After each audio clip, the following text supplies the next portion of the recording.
Is your Instagram Explore page full of random stuff you don't even care about anymore? Good news, you can retrain it in just a few minutes without deleting your account or the app. In this quick guide, you'll learn how to clean up your Explore page and teach Instagram what you actually like. Step 1 is simple. Open Instagram and tap the magnifying glass icon at the bottom to go to Explore. This is the page Instagram thinks you want to see, based on what you watch, like, and save. To reset it, we'll start by removing the posts you're not interested in. On any Explore post you don't like, tap the 3 dots in the corner. Choose Not Interested. Instagram will hide similar posts and show less of that type over time. Go through a handful of posts and repeat this on anything that feels off or irrelevant.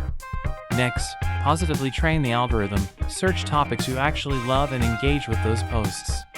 Like, save, and watch more of the content you want to see, and avoid tapping on what you don't. Keep this up for a few days, and your Explore page will slowly reset to match your real interests.